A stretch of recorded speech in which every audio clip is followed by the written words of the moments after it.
Was reading recently of a story from the sporting world that I reckon has such applicability to us in business. In 1906, over in the States, the US football powers that be decided that they would legalize the forward pass. And the forward pass, of course, changed the rules significantly in American football.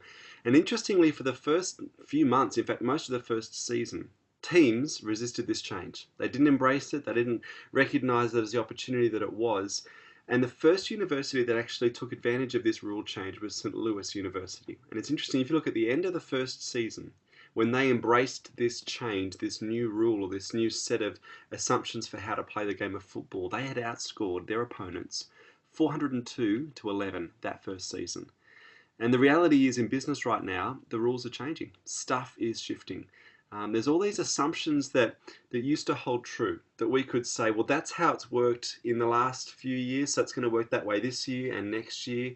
But the reality is we're at an inflection point for most businesses, particularly in the finance space. And an inflection point is defined as a stage where you can't gauge the future based on the past. And that's really the stage we're at across multiple sectors right now, but particularly within finance.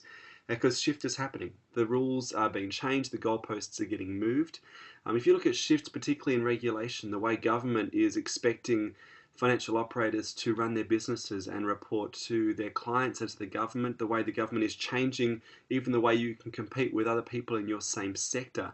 The reality is whether those rules are appropriate or fair or competitive or sensible is beside the point. The challenge is as the government moves the goalposts, you've got to respond to that. We're also seeing huge shifts in consumer behavior and attitudes and expectations, particularly in their use of technology. Consumers, of course, are far more empowered now, far more informed than they've ever been before. And the way they expect to interact with you using particularly technology and multi-channel technology, smartphone technology, means again that companies must respond. The third big shift, of course, is marketplace shifts in the finance sector, where you've got players now in this industry that typically weren't in the finance space but have now encroached into that territory and are increasingly stealing market share and doing things in a different way.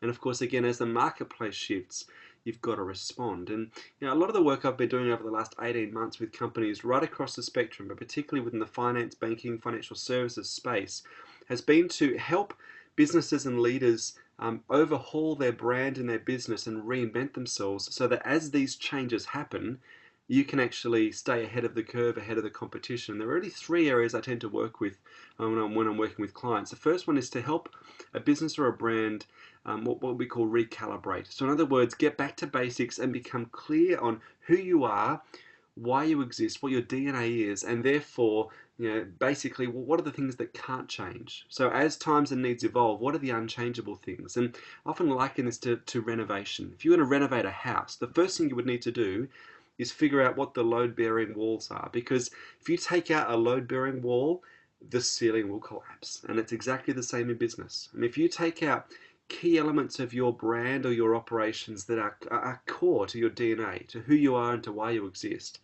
and in the name of innovation, you chuck those things out, often disaster will follow. And so how do you determine what can change and what should change and what ought to not change because it's a timeless principle or a core part of your DNA? The second thing I work with businesses on is re-engineering their systems and processes. I had a really interesting experience about 6 months ago working with one of the big accounting firms here in Australia, and I was speaking with one of their partners.